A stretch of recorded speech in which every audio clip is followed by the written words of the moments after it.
Vamos começar então com leis de Newton, né? Eu disse a vocês no iniciozinho do semestre que a primeira parte da disciplina a gente ia tratar dos movimentos sem ter nenhuma preocupação com as causas desses movimentos e que depois a gente passaria ao estudo da dinâmica, que é exatamente o oposto, né?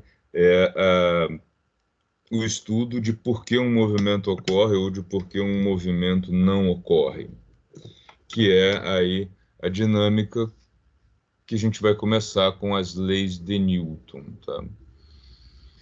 As leis de Newton foi o primeiro momento aí da ciência não só física, tá? Da ciência como um todo, que alguém conseguiu sintetizar todo o conhecimento de um ramo da ciência em conjunto pequeno de leis básicas, leis da natureza, que explicam os fenômenos aí da área, né? No caso, o movimento dos corpos materiais. As leis de Newton, elas têm esse nome porque a publicação famosa que envolve aí as leis de Newton é o livro publicado pelo próprio Isaac Newton, né, que é o Principias Naturalis, aparece aí no cantinho esquerdo, né, dessa imagem.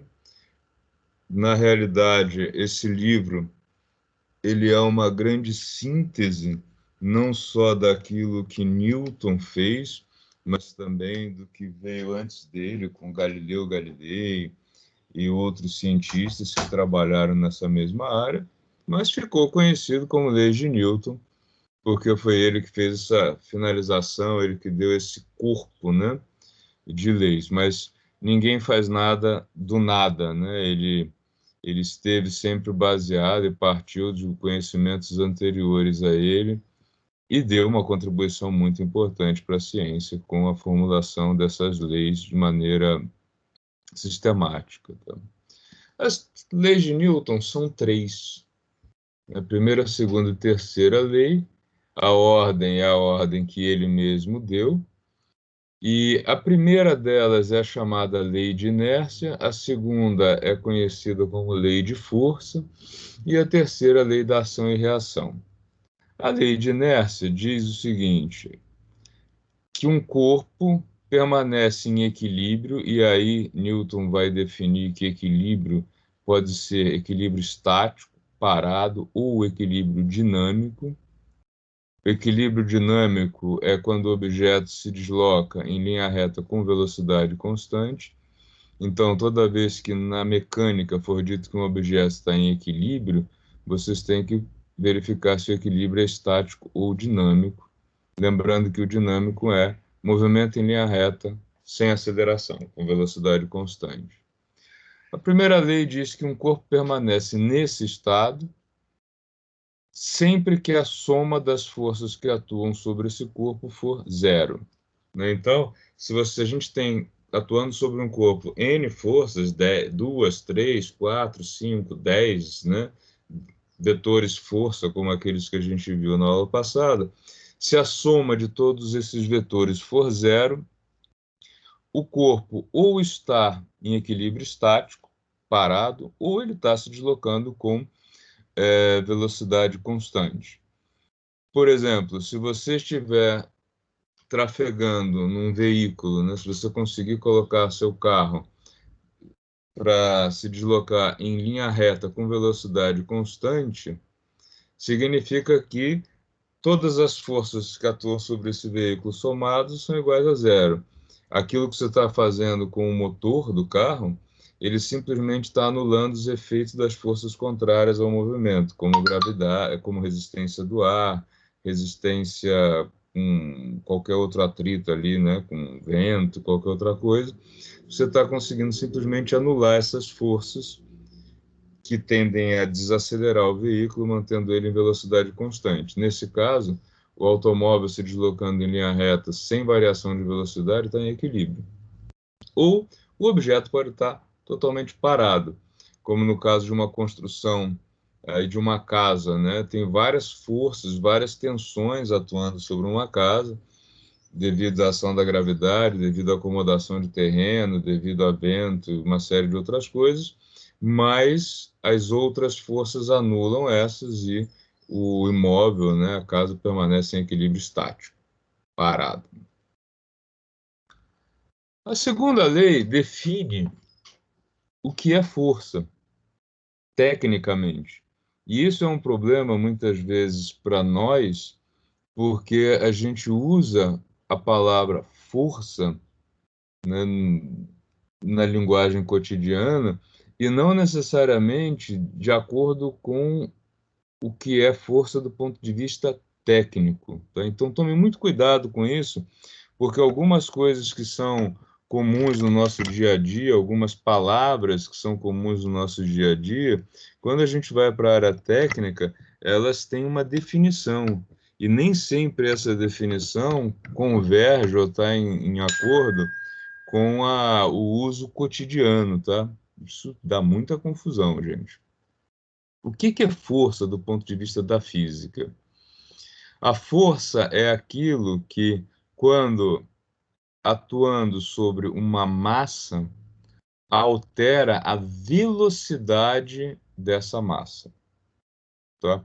Ou seja, o efeito de uma força é causar aceleração, variação da velocidade. Então, por exemplo, se você estiver parado e alguém te empurrar, você vai entrar em movimento por conta disso, né? Você vai se deslocar. Essa força teve que efeito? Mudar a sua velocidade. Você estava com velocidade zero e, devido à ação dessa força, você entrou em movimento. E, devido à ação de uma outra força que você pode exercer, né, no piso ou se apoiar em algum lugar, você de novo volta à velocidade zero.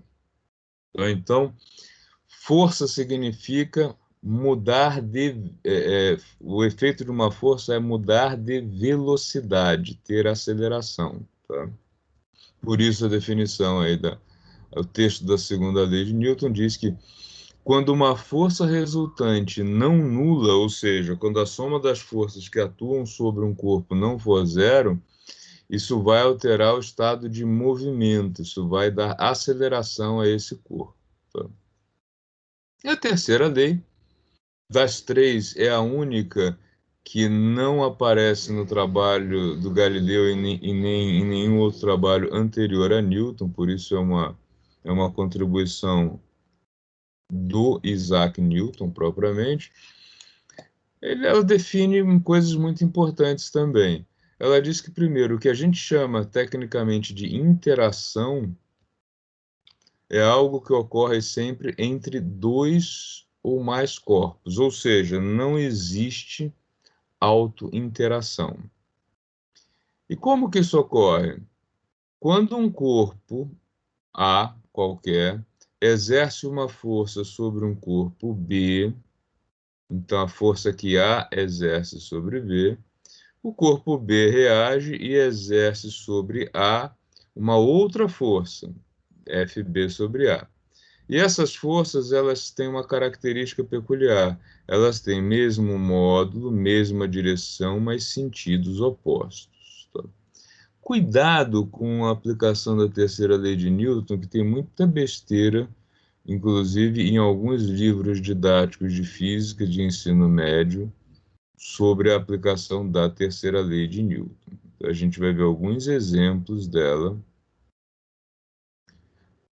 Por exemplo, aqui, eu tenho um objeto preso na parede por um cabo e esse objeto está parado. A Terra puxa esse objeto para baixo, é o peso do objeto. Tá? E ele não cai porque o cabo puxa esse objeto para cima, que é a tensão no cabo. Essas duas forças somadas dão zero e daí o objeto não entra em movimento. Isso não é um par ação e reação. Porque olhem só, o peso é exercido é uma força que a Terra exerce sobre o objeto. Então, se a gente pensar aqui, o corpo A é a Terra que exerce uma força sobre o corpo B, que é o objeto que está pendurado. E a tensão é uma força que o cabo, corpo C, exerce sobre a esfera corpo B. Então, tensão e peso são duas forças exercidas por elementos diferentes. A tensão é exercida pelo cabo e o peso é uma força que a Terra exerce sobre o objeto, né, atuando sobre um mesmo objeto. A gente não tem aqui, então, o par A sobre B e B sobre A. Tá? Nesse segundo exemplo, nós temos agora não um, mas dois cabos, também cada um deles preso ao teto, suportando um mesmo objeto. Agora nós temos três forças. Tensão do lado esquerdo, que eu chamei aqui de T1, tensão do lado direito, que eu chamei aqui de T2, e o peso. E essas três forças se anulam. Lembrando que agora a tensão nesse cabo e a tensão nesse cabo, cada uma delas, né, vai ter uma componente X, elas puxam, a tensão T1, ela puxa o objeto para cima, mas também para a esquerda. A tensão T2 puxa o objeto para cima, mas também para a direita. As componentes verticais somadas anulam o efeito da força-peso. E as componentes horizontais somadas vão se anular mutuamente, senão esse negócio estaria chacoalhando para um lado ou para o outro aqui, né? Não teria aí uma resultante de força nula, tá? E isso está mostrado, isso está mostrado aqui, nesse segundo slide, ó. Quem é a tensão T1x e quem é a tensão T1y? Né? T1y é vertical, T1 cosseno de θ. T1y, T1 seno de θ. Por que isso? Observem que se esse ângulo aqui é o ângulo θ entre o cabo e o teto, esse ângulo aqui entre o vetor e o eixo x, assim como esse daqui, também vai ser igual a θ. Tá? Porque a gente forma aqui um triângulo retângulo, né? Tá, ok? Aqui nós temos duas forças, T1 e T2, que formam ângulos iguais com a componente horizontal. Então, nós temos que T1x é o T1 cosseno θ, T1y, T1 seno θ. Já no cabo do lado direito, a gente tem a mesma situação, com a tensão T2 e com ângulos iguais. De acordo com Newton, esse objeto vai ficar parado, vai ficar estático, se a soma das forças que atuam sobre ele é zero. Então, eu preciso que T1x anule T2x, para que eu não tenha nenhuma força resultante no eixo x, e que a soma de T1y com T2y anule o peso, para que eu não tenha nenhuma força resultante vertical. Então, aqui, eixo x, T1 cosseno θ igual a T2 cosseno θ.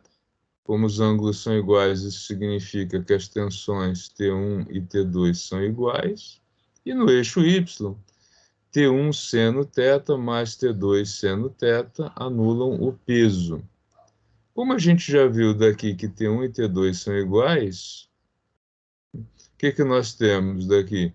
Que 2 vezes T seno θ é igual ao peso, logo a tensão vai ser igual ao peso dividido por 2 vezes seno de θ.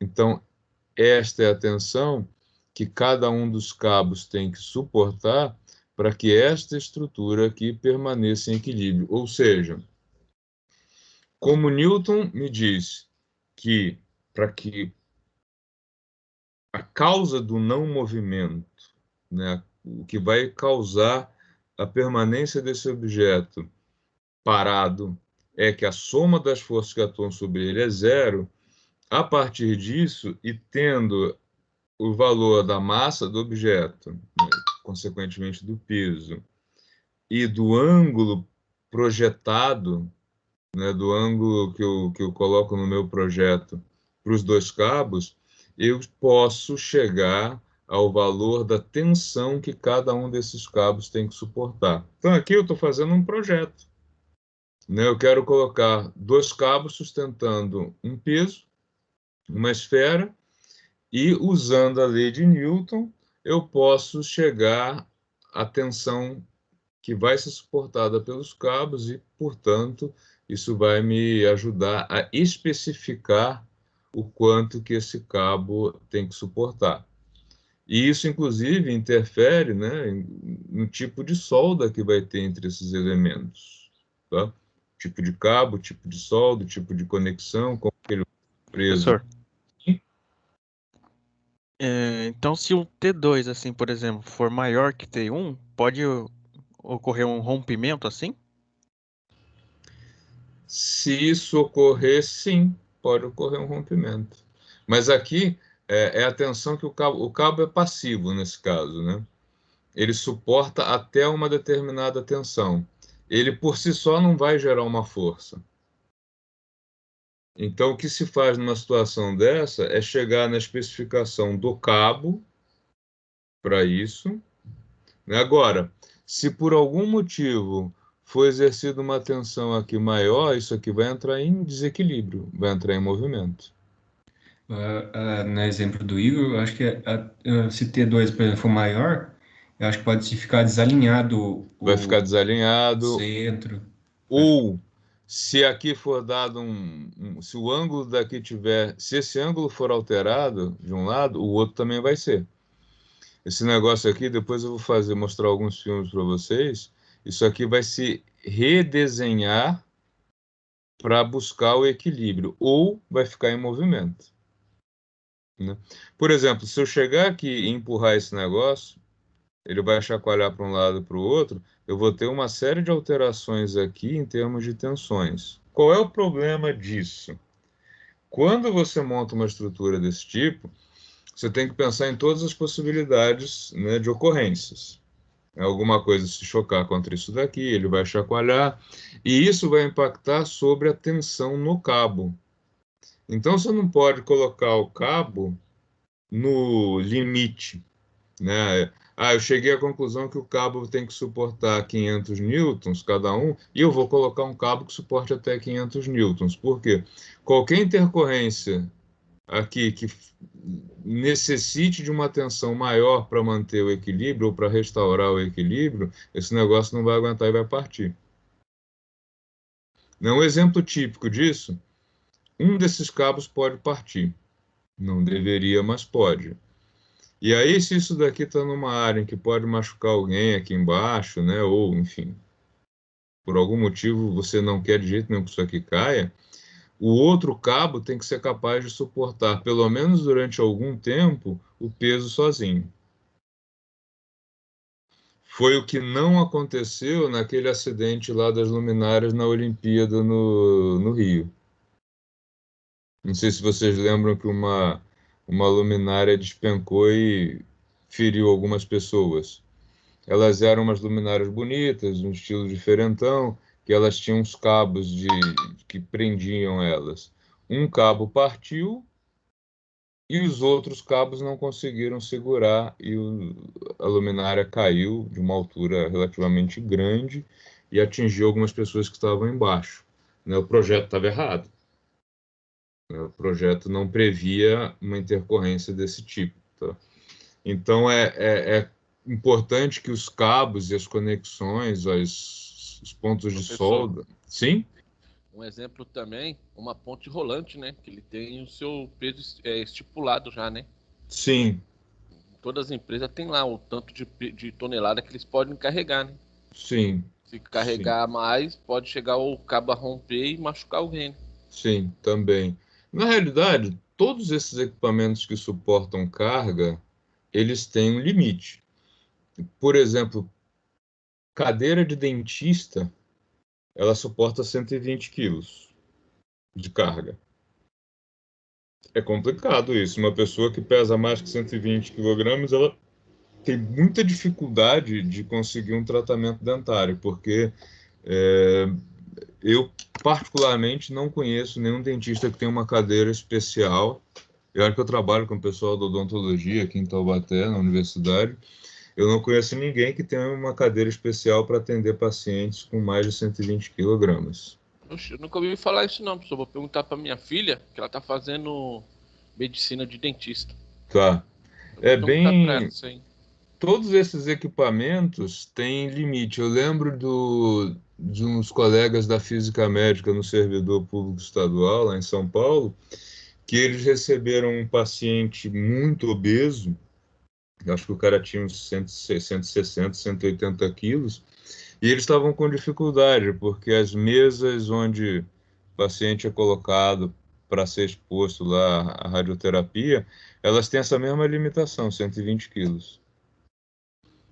E elas não suportavam alguém com mais do que isso. Então, todo equipamento que suporta carga tem. É que muitas vezes a gente não lê, não presta atenção no manual, né? Mas é uma limitação. Claro, dificilmente alguém pesa mais que 120 quilos. É considerado um peso limite, né? Acima do qual poucas pessoas estão. Mas todo equipamento, ponte rolante, é, caminhão, né? Um então que é terrível em termos de que tem muito acidente são as empilhadeiras, né? O sujeito simplesmente vai lá, vou empilhar tanta, vou pegar tal peça, né? E ele nem se dá conta que aquela peça pode estar acima do limite de carga que aquela empilhadeira suporta. Geralmente tá acontecendo também em elevadores, né, professor? Tá acontecendo muitos acidentes. Sim, elevador também, bem lembrado, né? Aquele limite lá que aparece dentro dos elevadores, né? O elevador suporta até 8 pessoas, mas 5 pessoas, mas notem que tem um peso, porque aquilo é calculado em cima de uma média, né, de peso. Então, pode ser que o elevador não suporte exatamente 8 pessoas, por exemplo. Se forem 8 pessoas acima da média de peso, ele vai conseguir levar uma carga menor. E ele corre risco, sim, na hora que você está usando o elevador, ele pode chegar no andar ou não chegar no andar direito, ficar um vão, né, entre o andar, o piso, né, e o piso do elevador na hora que abre a porta. Tem uma série de problemas que podem ocorrer quando você vai acima do limite de peso, até mesmo chegando ao extremo do elevador romper. Apesar de que ele tem vários sistemas de segurança e travamento, mas pode acontecer. Especialmente nos elevadores mais antigos, que têm menos sistemas de segurança, tá? Aqui a Professor, gente... Oi. é uma curiosidade que eu sempre tive aqui. Por exemplo, você está dentro de um ônibus, tem dois ônibus. Daí o que você tá parado. O outro se movimenta, dá a impressão que é o que a gente está, que está se movimentando, isso é inércia, professor? Não, Ou é isso é só porque ilusão? é a questão do movimento relativo, né? Na verdade, em relação a você, é o outro que está em movimento, isso é verdade. Sim. É um movimento relativo. A gente vai ver isso um pouquinho mais adiante, mas é normal isso. Porque Ah, nesse caso, você é o observador inercial e você está em movimento. Então, assim, para você, é o outro que está em movimento mesmo. e dá a impressão que é o que a gente está, que está movimentando. É, é. É estranho, né? Um pouco da ilusão de ótica também que a gente tem. Assim.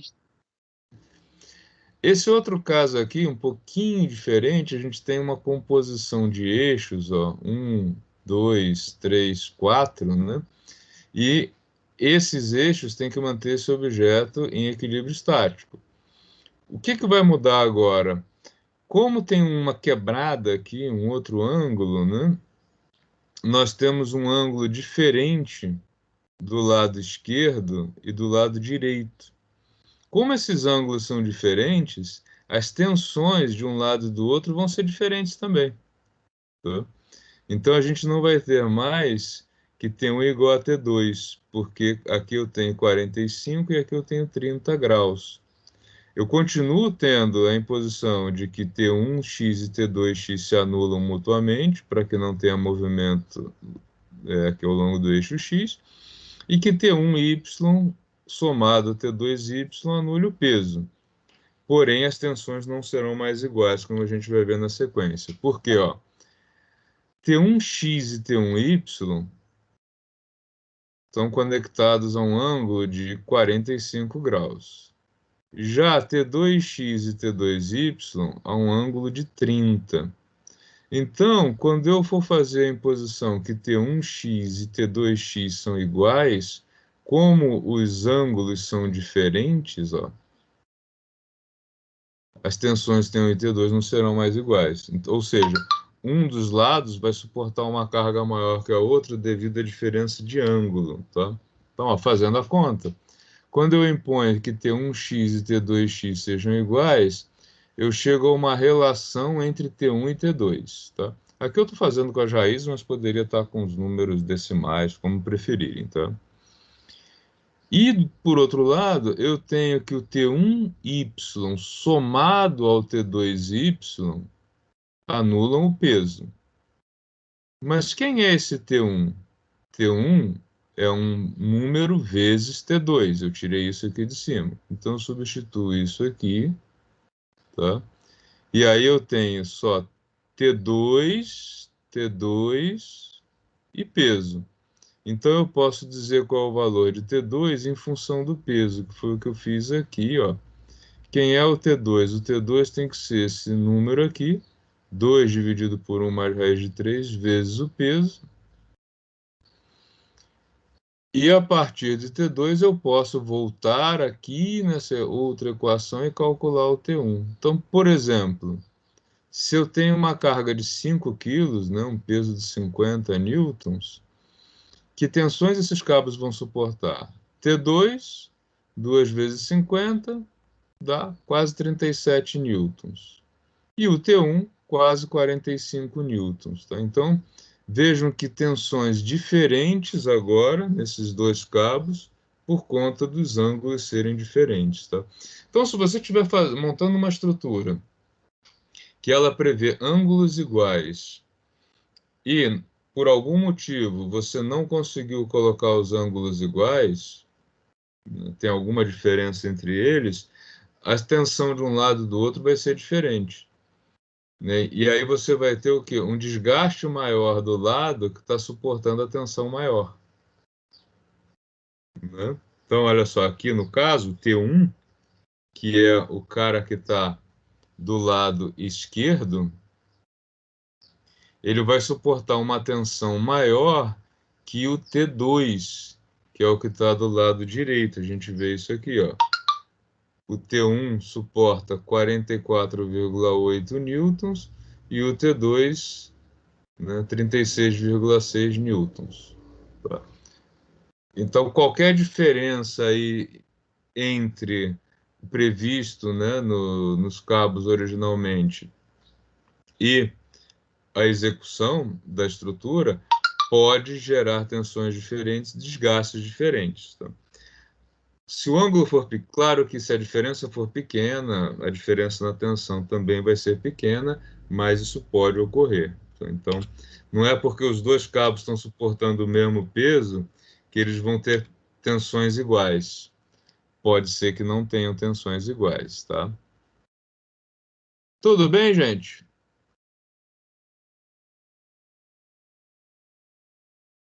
Vamos às tarefas, então?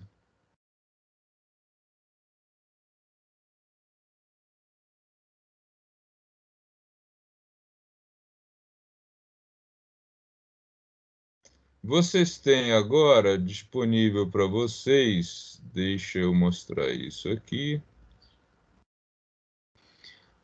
Alguma... Oi? A Joana avisou aqui, parece que o William também não está conseguindo entrar, não. Eita.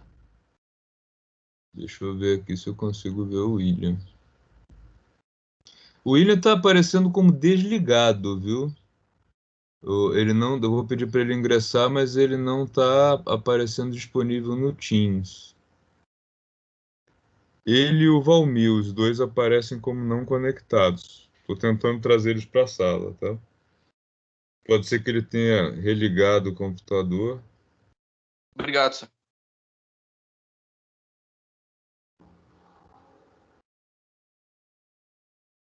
Seguinte, vamos lá. Eu vou mostrar para vocês a atividade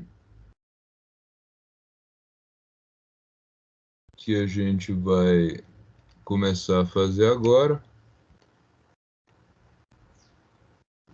Beleza. Vocês têm aqui, ó, Leis de Newton, atividade 2.2, já está disponível para vocês. Deixa eu só mostrar o que é, tá? Aqui está um PDF só, então vocês podem baixar esse PDF para ter aí a atividade e não ficar... Ué, por que ele está fazendo isso? Caramba, ele não me deixa mais ver isso em 2 telas. Ô, caramba. Ou eu vejo vocês, ou eu vejo a tela da atividade. Eu não consigo mais ver as duas. Quando o Teams atualiza, fica uma droga, né, professor? Pois é.